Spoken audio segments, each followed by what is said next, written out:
My name is Max James, and as always, I am one half of the 2-Ton Nerds, and today is day 15 of the 31 Days of Fright horror movie project presented by the 2-Ton Nerds. It's a new week, so we got a new theme, but the thing is, we got several different things for this week, and first up is Things from Space with John Carpenter's They Live.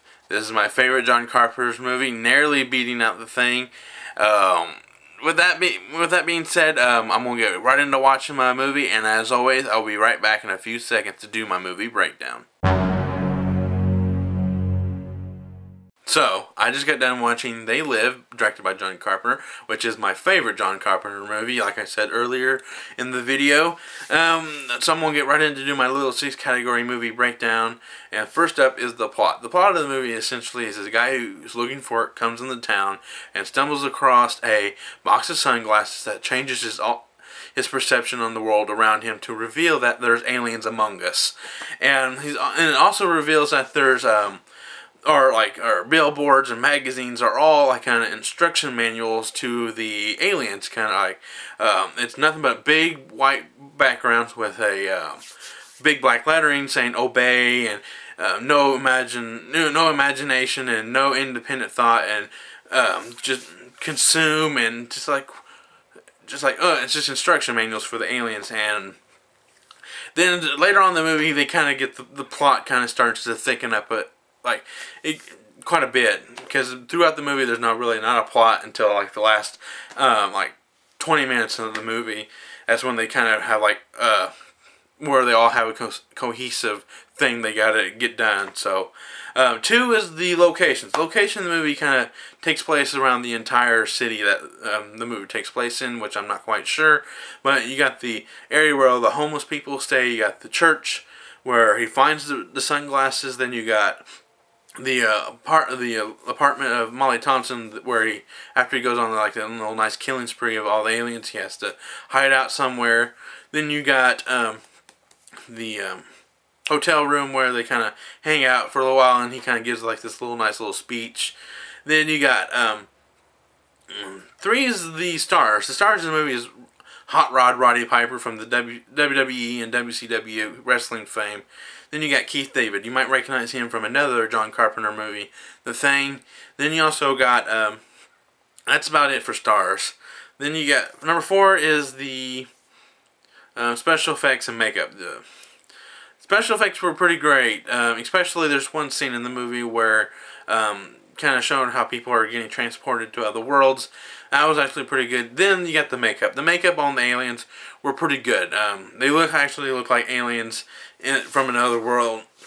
But the main problem with alien makeup is it might turn off a few people, especially with the articulation of the mouths, because it looks like someone is talking through a mask.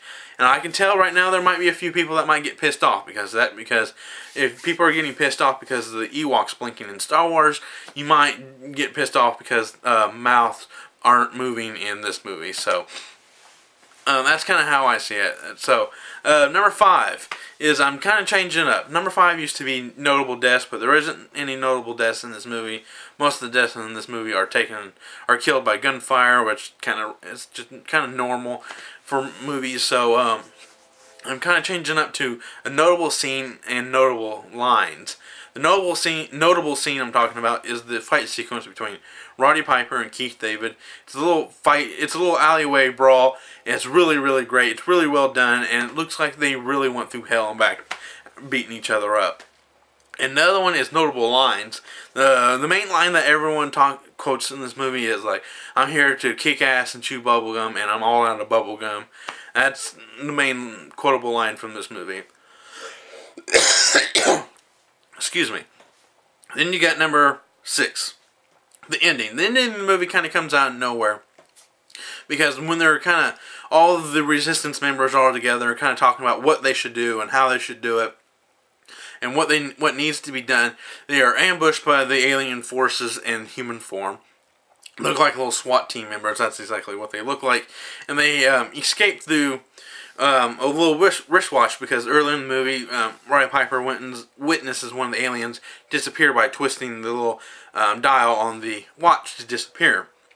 And so he activates the watch, and that's how Keith David and Roddy Piper kind of escape from the alien forces, because they were pretty much cornered. They were getting ready to die, so be killed. So they kind of, they're navigating through the underground world of the alien forces, of the alien thing, and it reveals that they're in a TV station, and that's where I have to leave you, because the signal is on top of the roof, because they've already mentioned this early in the movie. So it's really great, because there's a nice little twist there towards the end.